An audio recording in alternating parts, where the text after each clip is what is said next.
अब सवाल यह कि दृश्यम है क्या? दृश्यम एक खोज है, एक ऐसे भारतवर्ष की खोज जो अब तक भारतवर्ष ने ही नहीं देखा। हम किताबों में छिपे, किस्से कहानियों में दबे उस हिंदुस्तान को आपके सामने लेकर आ रहे हैं जो अब तक हर भारतवासी की कल्पना से परे था। यह शो ना तो किसी अंधविश्वास पर है और ना ही भूत प्रेत की कहानियों पर।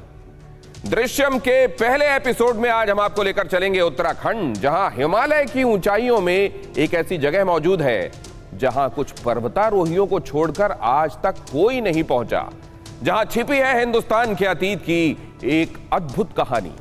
तो इत्मीनान से बैठिए और पूरे परिवार के साथ देखिए भारतवर्ष के गौरवशाली अतीत से जुड़ा पहला दृश्यम।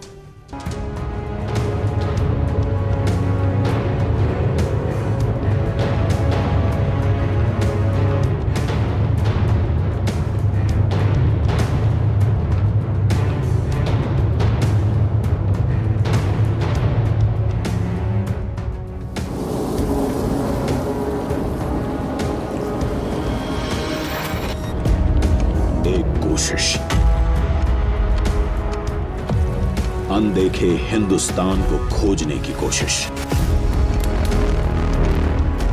मगर ये कोशिश जब कुदरत से टकराई तो इधर तूफान था, उधर हजारों फीट गहरी खाई।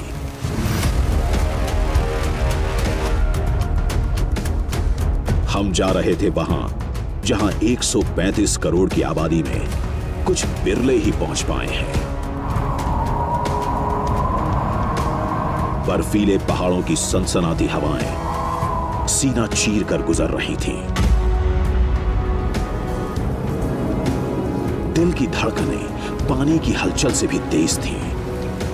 जान हलक में थी और एक एक कदम मीलों से लंबा था। हम उत्तराखंड में थे, गढ़वाल के किसी ऊंचे, बहुत ऊंचे पर्वत पर भिड़ रहे थे बर्फीले तूफान से और ढूंढ रहे थे पांडव सेरा का रास्ता।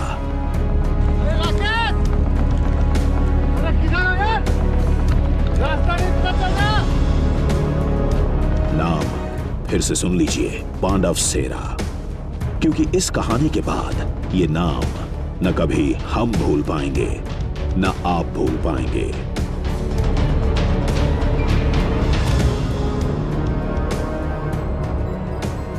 नमस्कार, मैं हूं श्रीनिवास। मुझे कुछ नहीं पता इस वक्त मैं कहां मौजूद हूं, कितनी ऊंचाई पर मौजूद हूं, मुझे कहां जाना है और आगे कितनी मुश्किलें आने वाली हैं। मुझे सिर्फ इतना पता है कि जहां मुझे जाना है उस जगह को आज तक आपने कभी नहीं देखा होगा।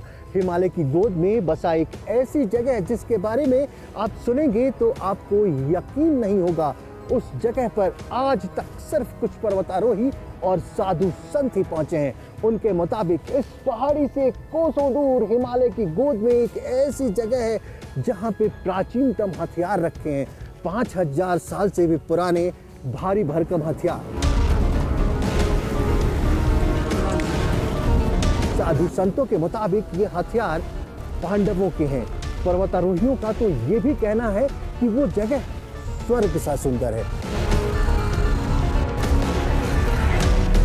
इस वक्त मैं थक कर दूर हूं और मैं यही सोच रहा हूं कि जिस जगह तक आज तक कोई आम इंसान नहीं पहुंच पाया, वहां मैं अपनी टीम के साथ कैसे पहुंच पाऊंगा।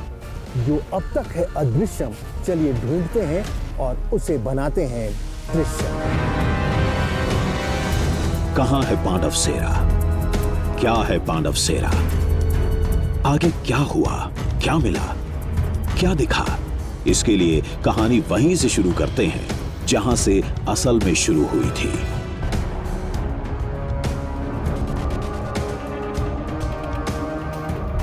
कहानी वहां से शुरू होती है जब पांडव सेरा का नाम हमने भी पहली बार सुना था।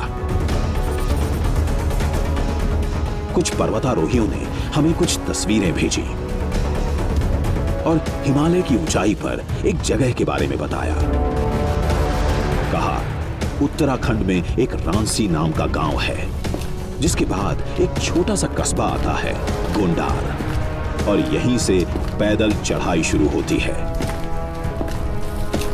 करीब 4 दिन यानी 40 किलोमीटर पैदल चलने के बाद एक बेहद खूबसूरत और वीरान जगह मिलती है, पांडव सेरा और नंदी कुंड।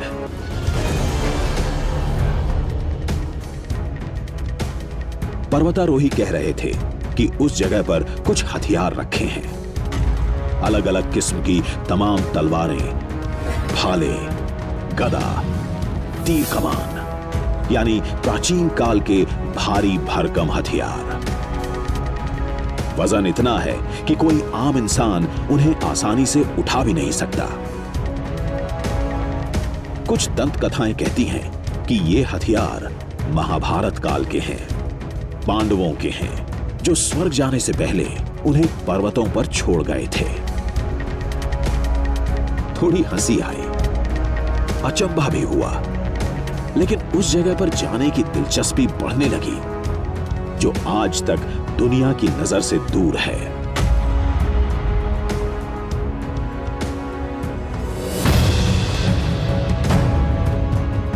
अगली सुबह हम उत्तराखंड के रास्ते पर थे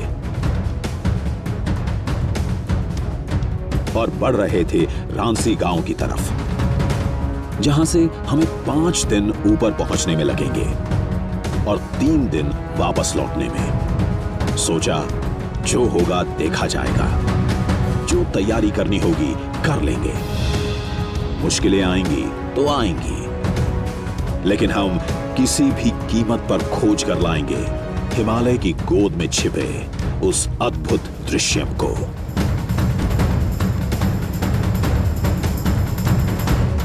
इस वक्त हम ऊखीमठ तहसील के रासी गांव में पहुंच चुके हैं और यहां पहुंचने के बाद सड़क मार्ग बंद हो जाता है। ये बताया गया है कि यहां से उस अदृश्यम तक पहुंचने के लिए तकरीबन 40 किलोमीटर की यात्रा पैदल ही तय करनी पड़ती है और ये यात्रा बहुत आसान नहीं है।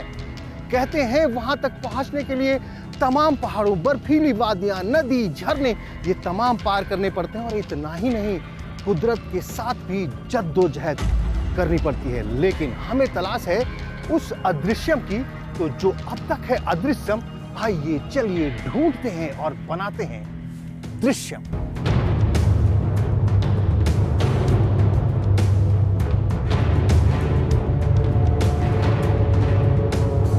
जो सोचकर आए हैं वो मिलेगा भी या नहीं?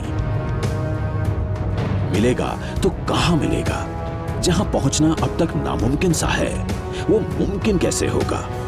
इसके लिए जरूरी था रांसी गांव के लोगों से मिलना। यहां आए तो हर जबान पर एक ही कहानी थी, पांडव सेरा और वहां रखे प्राचीन हथियारों की कहानी। बड़े बड़ी तलवारें मिलेंगी, छोटे छोटे बर्छे मिलेंगे और फरसे वगैरह, वो सारी चीज़ें मिलेंगी।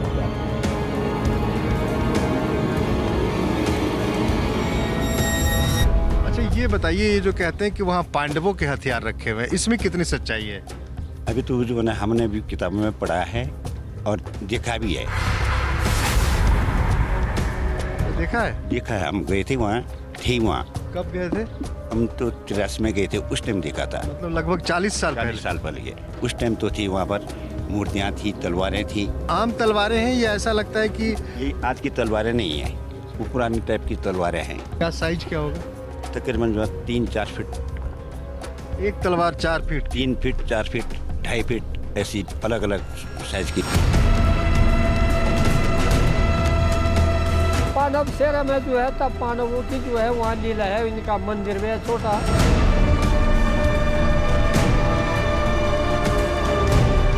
ये बताइए कि उतनी ऊंचाई पे तलवार का मतलब समझ में नहीं आता, क्या कहानी होगी उसके पीछे? अभी ऐसे बताते हैं कि जो है पांडवों को जो है ना लास्ट टाइम पर वो कहाँ आए थे, नंदी कुंड में आए थे, अपने हथियार वगैरह रखे, अपने बाद हिमालय पर चले और स्वर्गवास हो गए। हम अब तक बस इतना समझे थे कि हिमालय की गोद में कहीं एक अद्भुत कुंड है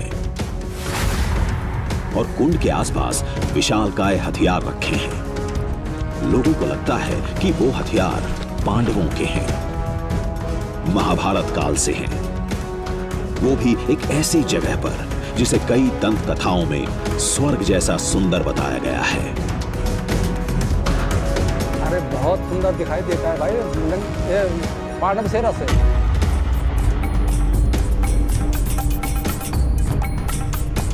बातों बातों में पता चला रांसी गांव के पूर्व फौजी कैप्टन लक्ष्मण सिंह पवार 40 साल पहले पांडवसेरा तक पहुंच चुके हैं। उन हथियारों और उस जगह को अपनी आंखों से देख चुके हैं। उनके पास वहां के मुश्किल रास्तों का एक नक्शा भी है। अभी अपने आप बुलबुती पर जाना पड़ेगा। अगर आप यहाँ से राशन रखेंगे, पानी रखेंगे, तो आप वहाँ पहुँच सकते हैं। पक्का ये जो है असंभव है।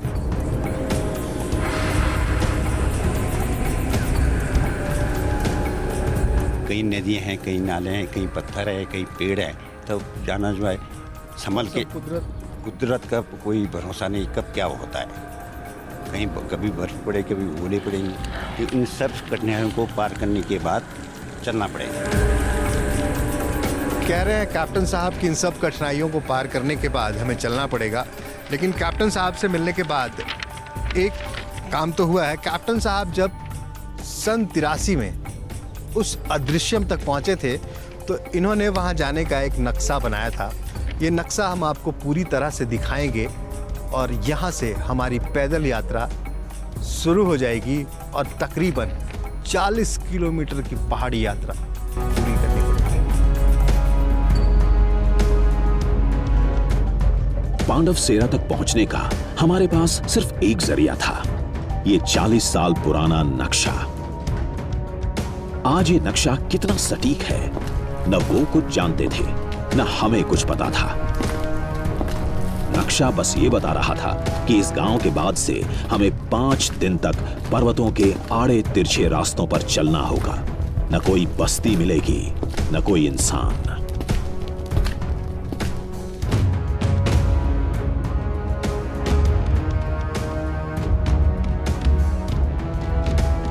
आठ दिन का राशन, टेंट, छड़ी, टॉर्च, पूरे इंतजाम के साथ हमारी टीम आगे के सफर पर निकल पड़ी। दुर्गम रास्तों पर मदद के लिए 3 स्थानीय पोटर भी हमारे साथ थे। आंखों के सामने बेहिसाब खूबसूरती थी। हल्की ठंड और तेज धुंध के बीच सफर अब तक कोई खास मुश्किल नहीं लग रहा था। दिमाग में सवाल भी आया कि सब कुछ इतना आसान है तो अब तक वो जगह दुनिया ने देखी क्यों नहीं? अगर वाकई वहां प्राचीन काल के हथियार हैं तो अब तक उसकी पड़ताल क्यों नहीं हुई? फिर सोचा, इतना दिमाग क्यों लगाना? शायद उस दृश्यम को देश के सामने लाना हमारी किस्मत में ही लिखा हो। रास्ते में छोटी मोटी मुश्किलों को नजरअंदाज करते हुए हम बढ़ते जा रहे थे। रास्ता किधर है भाई? इधर रास्ता किधर है? इधर जाना है? इधर जा सकते हैं ना? नहीं यही तो अच्छा ऊपर सीधा जाना है भाई। एक पल में रास्ता भूलते तो दूसरे पल नई पगडंडी मिल जाती।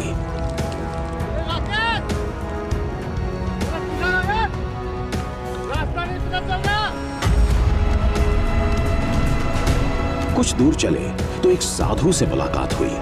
हमारी जिद देखकर वो भी हमारे साथ हो लिए और कारवां बढ़ गया। जहां जगह मिली पेट भर लिया, जहां ठिकाना मिला ठहर गए। एक दिन गुजरा, फिर दूसरा, तीसरा। हम लगातार चलते जा रहे थे, बस इस उम्मीद में कि आने वाली सुबह हमें मंजिल के और करीब ले जाएगी। लेकिन चौथे दिन की सुबह तक जिस्म थकान से टूट चुका था। कदम लड़खड़ा रहे थे, भयंकर ठंड में खून जमने लगा था। लेकिन मंजिल अब भी बहुत दूर थी। जैसे तैसे हमने हिम्मत जुटाई और चौथे दिन की चढ़ाई शुरू कर दी। कुछ देर चले ही थे कि कुदरत ने इम्तिहान लेना शुरू कर दिया और वो हुआ जिसकी हमने उम्मीद भी नहीं की थी। अब तक हो रही हल्की फुल्की बारिश अचानक बर्फबारी में बदल गई। बर्फ पड़ रहा है।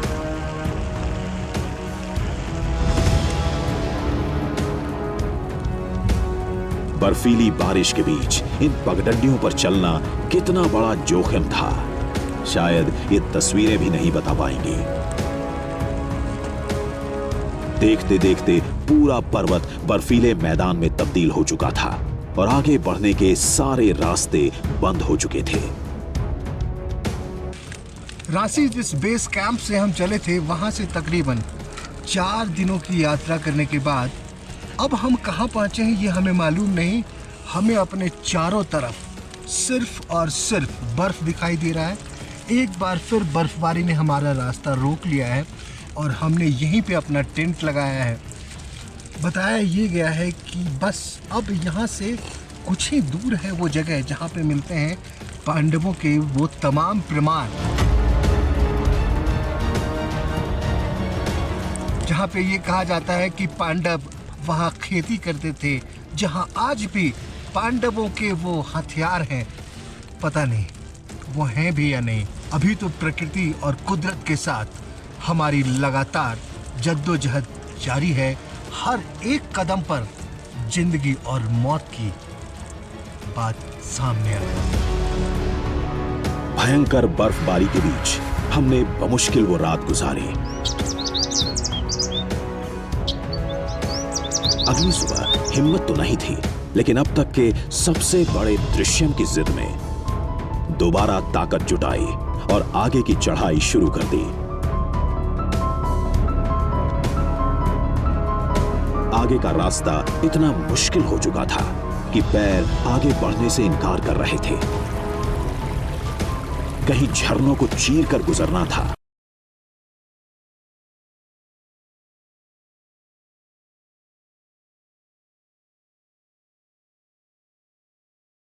पर कुछ भी हो सकता था।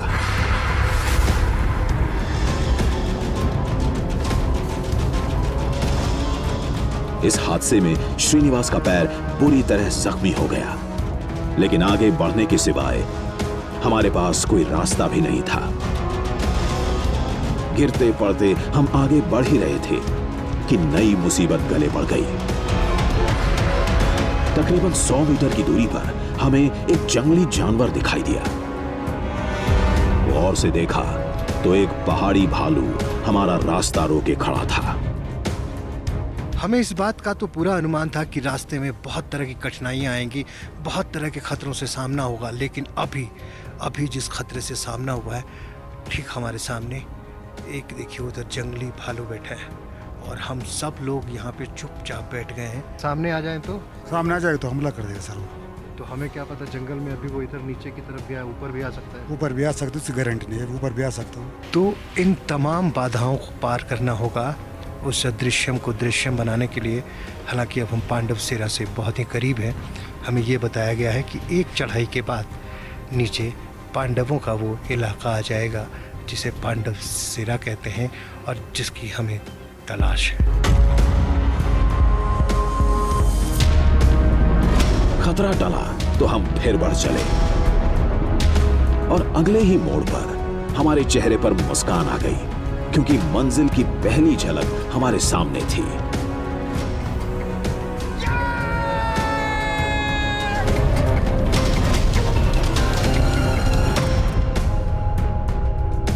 कदमों में तेजी आ चुकी थी, सांस काबू में आने लगी थी। अब तक जो कुछ भी झेला था वो जहन से मिटने लगा था और सामने वाली चोटी पर सफर का आखिरी पड़ाव हमारे इंतजार में था। आज उस मंजिल की पहली झलक हमें मिली है। हम अपने कैमरा सहयोगी अजय को कहेंगे कि पीछे दिखाएं। ठीक हमारे सामने वो जो मैदान सा दिख रहा है, ये पांडवों का इलाका है। अज्ञातवास के दौरान पांडव यहीं पे रहते थे। वो जो मैदान आपको हमने दिखाया, उस मैदान को पांडव सिरा कहते हैं और सिरा का मतलब गढ़वाली में खेत होता है। तो यहाँ के लोग ये दावा करते हैं कि ये पांडवों का खेत है और यहाँ पे आज भी धान के पौधे मिलते हैं और इन बर्फीली चोटियों के नीचे अगर धान के खेत हों तो शायद कहीं ना कहीं विज्ञान के लिए ये एक चुनौती है। क्या इस मौसम में धान की खेती की जा सकती है? हम समुद्र तल से करीब 5000 मीटर की ऊंचाई पर थे।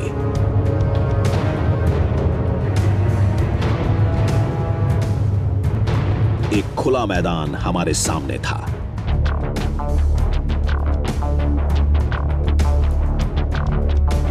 जगह सुरक्षित लग रही थी, तो हमने यहीं कैंप लगाने का फैसला किया।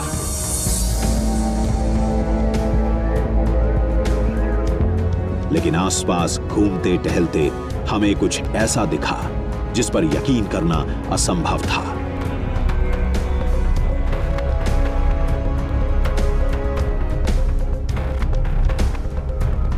कुछ ऐसा जो वनस्पति विज्ञान को ही चुनौती दे रहा था।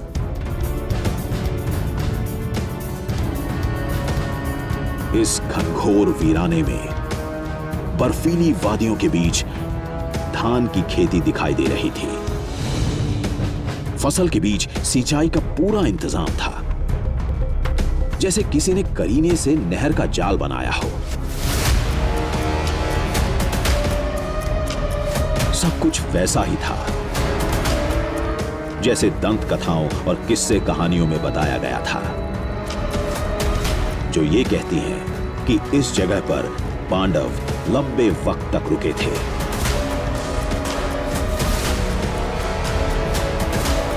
और धान की ये खेती पांडवों ने ही शुरू की थी।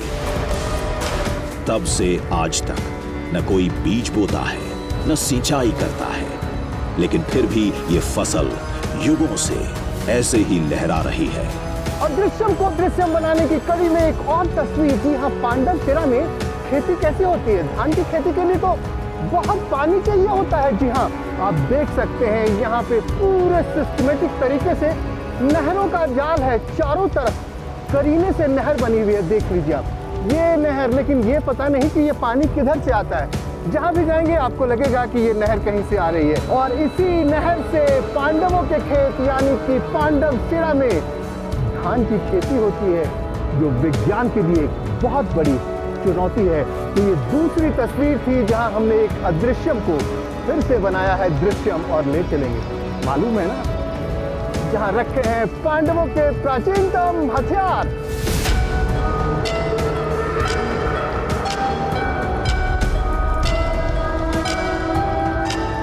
जो भी दिख रहा था वो अद्भुत था।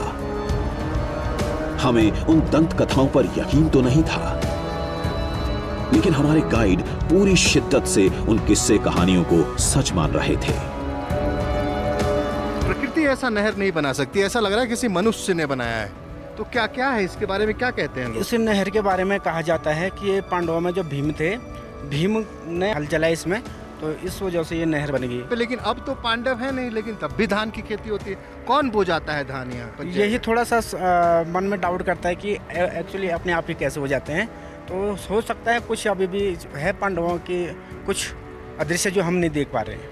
मतलब आपको लगता है कि पांडव अभी भी यहाँ आते हैं और धान की खेती करके चले जाते हैं? हो सकता है, नहीं तो कौन बोएगा यहाँ। वैज्ञानिकों के लिए एक सवाल है। ये कहते हैं, पहाड़ के लोग हैं, बड़े सीधे साधे होते हैं, ये कहते हैं हमें पता नहीं, हो सकता है हो जाता होगा, लेकिन समुद्र तल से 5000 मीटर की ऊंचाई और धान की खेती, जहाँ पे आप देखिए ना, सामने देखिए कैसे बर्फ दिख रहा है, चारों तरफ बर्फ ही बर्फ है और इस नहर में पानी बहता जा रहा है। और एक चीज और मैं बताना भूल गया था, इस नहर में नीचे रेत है। भैया राकेश जरा दिखाना नीचे से निकाल के।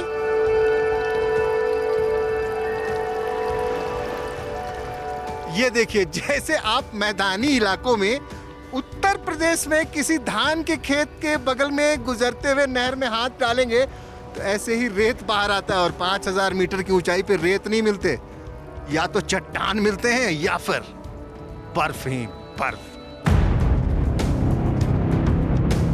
जो भी था हैरत अंगेज था, लेकिन हमारी मंजिल ये नहीं थी।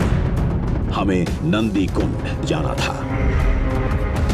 प्राचीन योद्धाओं के वो हथियार तलाशने थे जो सदियों से वहीं मौजूद हैं। हमारी जिद और उम्मीद दोनों बढ़ चुकी थी।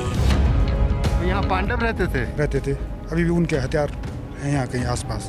ढूंढेंगे ना उसे? ढूंढेंगे हम, ढूंढेंगे उनको, ढूंढ लेंगे ना? ढूंढ लेंगे। भाई भी अदृश्यम को दृश्यम बनाने के लिए बिल्कुल तैयार है, तैयार है। रेडी एकदम। मिल जाएंगे वो हथियार? मिल जाएंगे, बिल्कुल मिल वो जाएंगे। अदृश्यम बन जाएगा, दृश्यम दृश्यम बन जाएगा सर।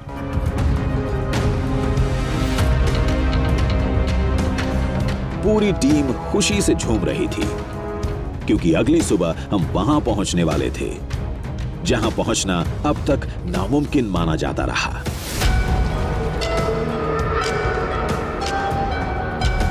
लेकिन ये खुशी बस कुछ देर की मेहमान थी। मौसम फिर बेईमानी कर रहा था। बर्फ और कोहरे ने हमें फिर घेरना शुरू कर दिया और हमें बीते 5 दिन की कहानियां फिर याद आने लगी। इस वक्त हम कहाँ हैं ये हमें मालूम नहीं। हमें सिर्फ इतना मालूम है कि आज से 5 दिन पहले हम अपने बेस कैंप रांसी गांव से चले थे और 2 दिन के बाद हम मध्य महेश्वर पहुंचे थे। उसके बाद जब हमने आगे की चढ़ाई शुरू की तो हमारा रास्ता बर्फीली तूफानों ने रोक लिया। खैर, जब बर्फीली तूफानों ने हमारा रास्ता छोड़ा तो फिर हम वहां से आगे बढ़े और समुद्र तल से तकरीबन 5000 मीटर की ऊंचाई पे खाचनी खाल पहुंचे। लेकिन वहां से जब हम और आगे बढ़े तो रास्ता बहुत ही दुर्गम होता गया।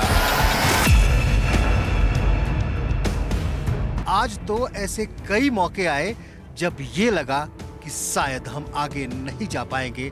खतरनाक चढ़ाई पे हमारा पैर फिसला और आप कह सकते हैं कि हमारी किस्मत थी कि हम नीचे हजारों फीट खाई में जाने से बच गए। और ऐसे ही कई मौके हमारे कैमरा सहयोगी अजय सिंह के साथ आया। अजय, आप बताएं कि अब आप कैसा महसूस कर रहे हैं?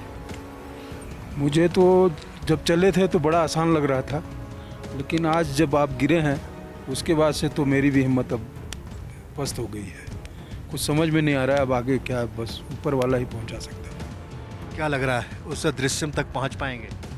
उम्मीद है, दुनिया कायम है तो हम कोशिश पूरा करेंगे।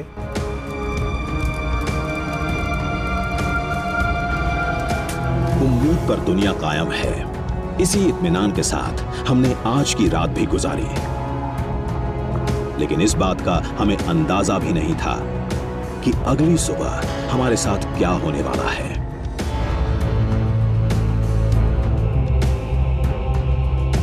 हमारे रिपोर्टर श्रीनिवास का पैर पूरी तरह जख्मी था। एक एक कदम बढ़ाना नामुमकिन हो चुका था। ना कोई मेडिकल सुविधा, ना कोई इंसानी बस्ती।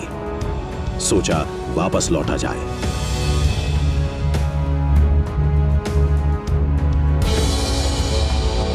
लेकिन श्रीनिवास का जज्बा जख्मों से कहीं ज्यादा बड़ा था।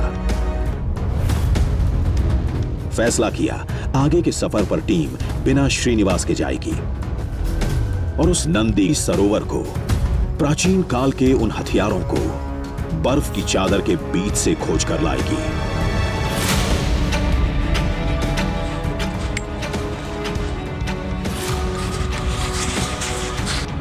मिशन बहुत मुश्किल था। चारों तरफ बर्फ ही बर्फ दिखाई दे रही थी। जिस्म गला देने वाली ठंड के बीच हमारी टीम ने 6 किलोमीटर की चढ़ाई की।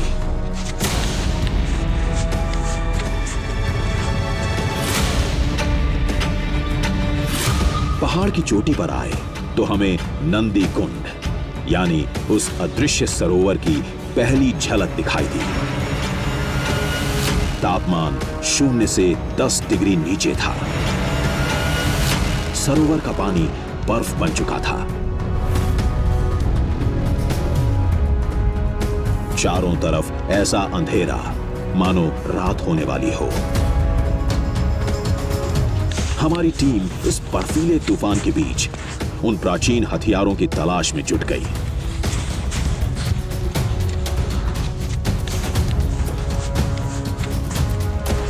और कुछ देर बाद ही कुछ दिखा।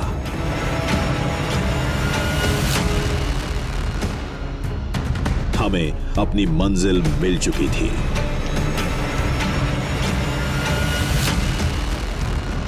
कुछ चट्टानों के बीच वाकई कुछ प्राचीन हथियार रखे थे।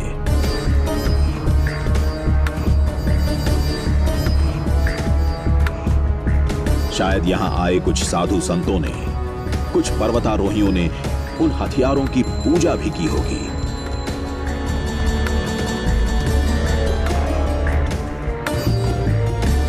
अलग अलग तरह की भारी भरकम तलवारें, फरसे, तीर कमान, बहुत कुछ था। ये बहुत ही वजन है, बहुत ही वजन है। ये पांडवों का हथियार है। ऐसा माना जाता है कि ये पांडव लोग यहाँ पर हथियार रखे हैं। ये हमने यहाँ पर पहुँच के दिखाने की कोशिश करी है। जैसे देख सकते हैं आप, यहाँ तक कोई कम ही लोग पहुँच पाते हैं। हमने इन हथियारों को जी भर कर देखा था और आप भी पूरी तसल्ली से देखिए। हम नहीं जानते थे कि ये हथियार किसके हैं, किस काल के हैं, लेकिन देखने में लगा कि ये अपने मौलिक रूप में नहीं थे। हथियारों पर लगी जंग बता रही थी कि ये सदियों से यहीं मौजूद हैं। हथियारों की बनावट वैसी ही लग रही थी जैसी प्राचीन दंत कथाओं में बताई गई है। सोचा इन हथियारों का सच बाद में किसी पुरातत्व वैज्ञानिक से समझ लेंगे। फिलहाल हमारी सबसे बड़ी कामयाबी थी यहां तक पहुंचना, देश के एक अदृश्यम को दृश्यम बनाना।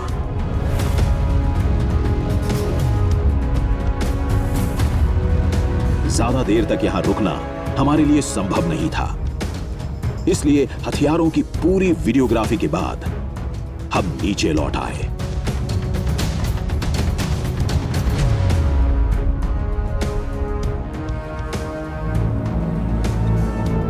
टीम के 2 सदस्यों की जख्मी हालत के बीच हमारे लिए 40 किलोमीटर का सफर तय करना मुश्किल था।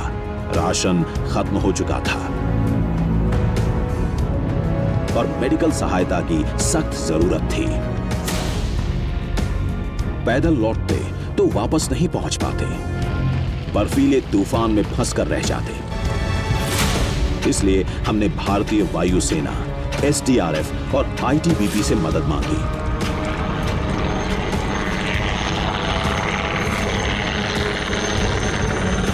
और मौसम साफ होते ही वायुसेना के जांबाज हमारे लिए फरिश्ता बनकर आ गए।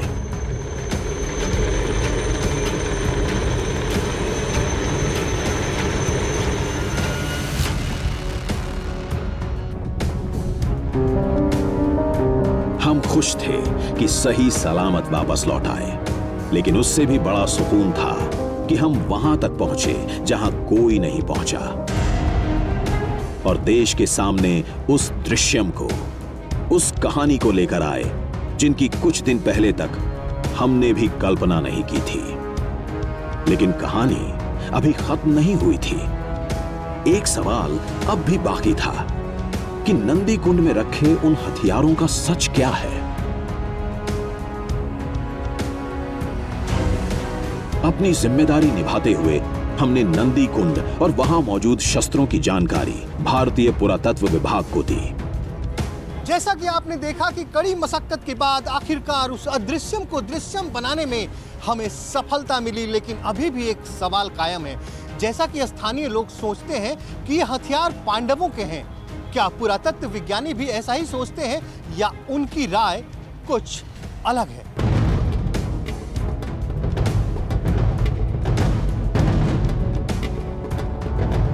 कहानी के वैज्ञानिक पक्ष का पता लगाने हम भारतीय पुरातत्व विभाग के पूर्व एडीजी डॉक्टर बीआर मणि के पास पहुंचे। उन्हें नंदी कुंड और अस्त्र शस्त्र की तस्वीरें दिखाएं और समझा कि हमने जो देखा वो क्या था। लेकिन जहाँ तक इन हथियारों की बात है, विशेष तौर से मैं चर्चा करना चाहूँगा जो कुछ थोड़ी तलवारें मैंने चित्र में देखी, उनको देख करके ऐसा लगता है कि ये 17वीं 18वीं शताब्दी के आसपास की तलवारें हैं। ये संभव है कि इनको कुछ योद्धाओं से संबंधित हो सकती हैं जो इतनी अधिक ऊंचाई पर बर्फ में हो सकता है किसी आपदा के कारण मारे गए हों और उसके बाद उनके हथियारों को एक स्थान पर एकत्रित किया गया हो।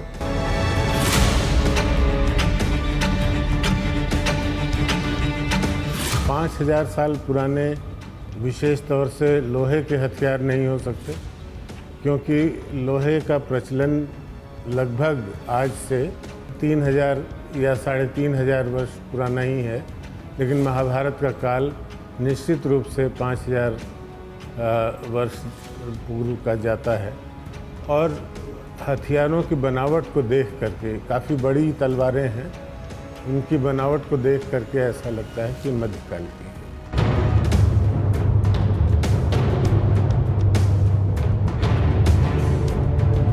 अपनी तसल्ली के लिए हमने दिल्ली विश्वविद्यालय के प्रोफेसर डॉक्टर शशांक से भी बात की, जो भूगर्भ शास्त्र के जानकार हैं। मैं तो पहले आपके साहस को मानता हूं कि इतने ऊपर गए आप और जान को जोखिम में डालकर इस चीज को खोजा, तो वहां कोई तो गया था ना।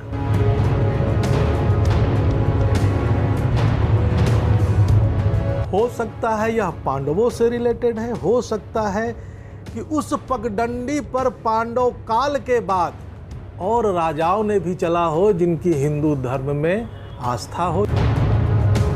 आस्था पर कोई तर्क नहीं होता और वैज्ञानिक यही समझाने की कोशिश कर रहे थे। रही बात वैज्ञानिक पक्ष की, तो इतना जरूर बताया गया कि ये हथियार मध्यकाल के हैं, क्योंकि 5000 साल पहले लोहे के हथियार होना नामुमकिन है।